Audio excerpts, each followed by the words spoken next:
Namaskar, Jai Shri Krishna.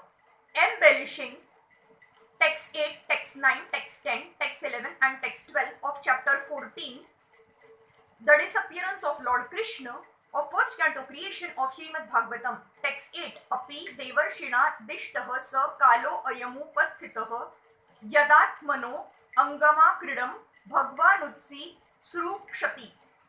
Is he going to quit his earthly pastimes as Devarshi Narad indicated? Has that time already arrived?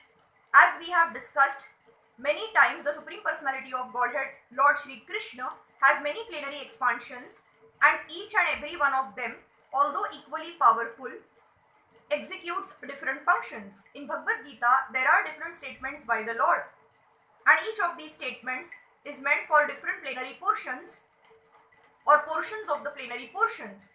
For example, Shri Krishna, the Lord says in Bhagavad Gita, whenever and wherever there is a decline in religious practice, O descendant of Bharat, and a predominant rise of irreligion, at that time I descend myself. Bhagavad Gita 4.7.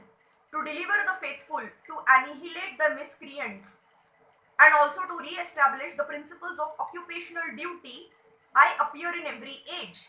Bhagavad Gita 4.8. If I should cease to work, then all humanity would be misdirected. I would also be the cause of creating unwanted population, and I would thereby destroy the peace of all sentient beings. Bhagavad Gita 3.24. Whatever action a great man performs, common men will follow, and whatever standards he sets by exemplary acts, all the world pursues. Bhagavad Gita 3.21. All the above statements by the Lord apply to different plenary portions of the Lord, namely his expansions such as Sankarshana, Vasudeva, Pradyumna, Aniruddha and Narayana. These are all he himself in different transcendental expansions, and still the Lord as Shri Krishna functions in a different sphere of transcendental exchange with different grades of devotees. And yet Lord Krishna, as he is, appears once every 24 hours of Brahma's time, or after a lapse of 8,064,000,000 solar years in each and every universe, and all his transcendental pastimes are displayed in each and every universe in a routine spool. But in that routine spool, the functions of Lord Krishna, Lord Vasudeva, etc. are complex problems for the layman. There is no difference between the Lord's self and the Lord's transcendental body. The expansions execute differential activities.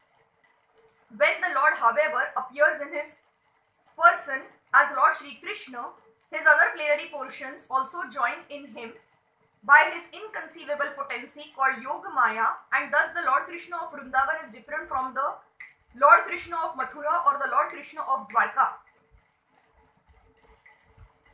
The Virat Roop of Lord Krishna is also different from him by his inconceivable potency. The Virat Roop exhibited on the battlefield of Kurukshetra is the material conception of his form.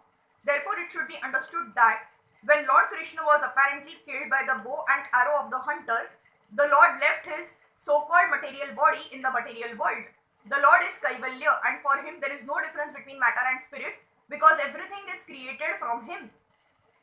Therefore, his quitting one sort of body or accepting another body does not mean that he is like the ordinary living being. All such activities are simultaneously one and different by his inconceivable potency.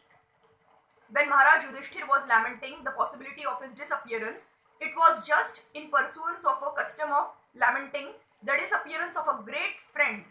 But factually, the Lord never quits his transcendental body, as is misconceived by less intelligent persons. Such less intelligent persons have been condemned by the Lord himself in Bhagavad Gita, and they are called as mudhas. That the Lord left his body means that he left again his plenary portions in the respective dhams, transcendental abodes, as he left his Virata Roop in the material world. Text 9. Yasman naha sampado rajyam daraha pranaha kulam prajaha आसन सपत्न विजयो लोका Shacha Yadanugrahat. From him only all our kingly opulence, good wives, lives, progeny, control over our subjects, victory over our enemies, and future accommodations in higher planets have become possible. All this is due to his causeless mercy upon us. Material prosperity consists of a good wife, good home, sufficient land, good children, aristocratic family relations, victory over competitors, and by pious work, attainment of accommodations in the higher celestial planets for better facilities of material amenities. These facilities are earned not only by one's hard manual labor or by unfair means, but by the mercy of the Supreme Lord. Prosperity earned by one's personal endeavor also depends on the mercy of the Lord. Personal labor must be there in addition to the Lord's benediction, but without the Lord's benediction, no one is successful simply by personal labor. The modernized man of Kali Yuga believes in personal endeavor and denies the benediction of the Supreme Lord. Even a great sannyasi of India delivered speeches in Chicago protesting the benediction of the Supreme Lord. But as far as Vedic Shastras are concerned, as we find in the pages of Srimad Bhagavatam, the ultimate sanction for all success rests in the hands of the Supreme Lord.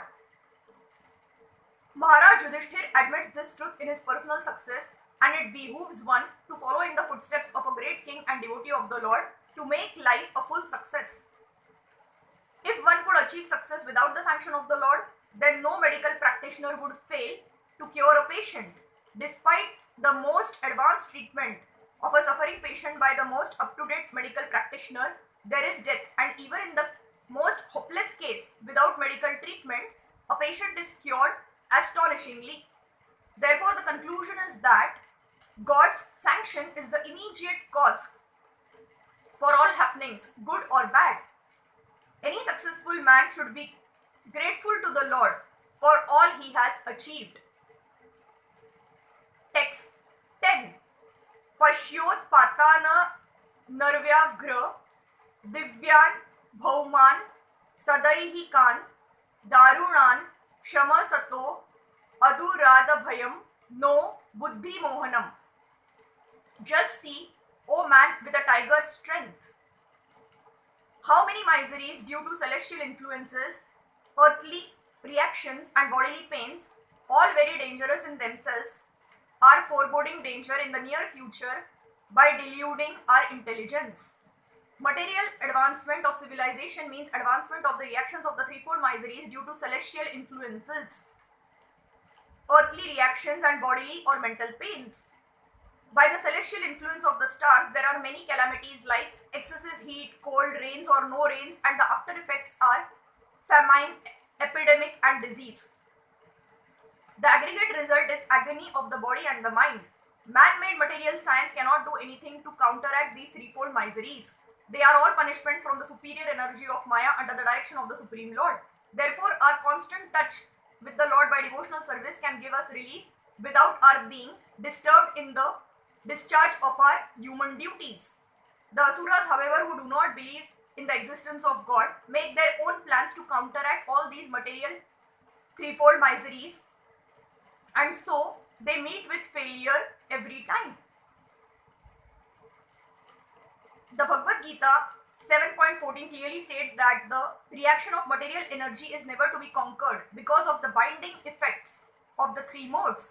They can simply be overcome by one who surrenders fully in devotion under the lotus feet of the Lord. Text 11.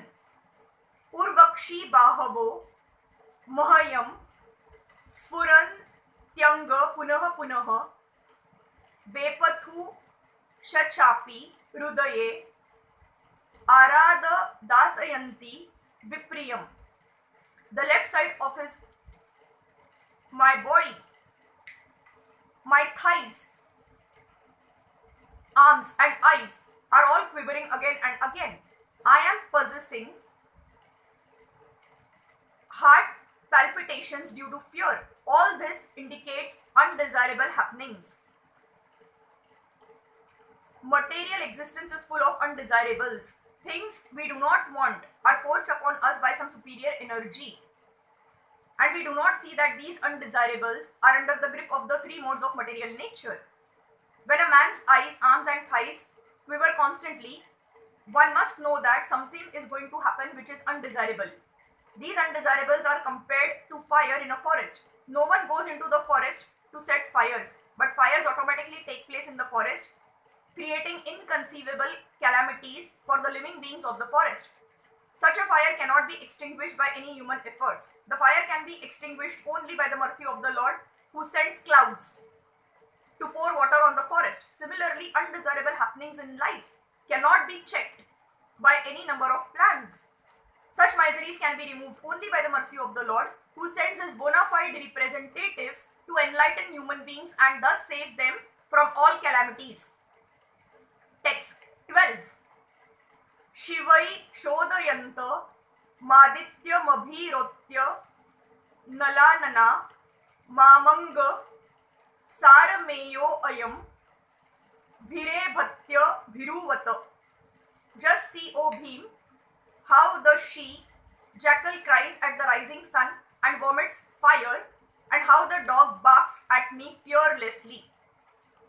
These are some bad omens indicating something undesirable in the near future. Thank you.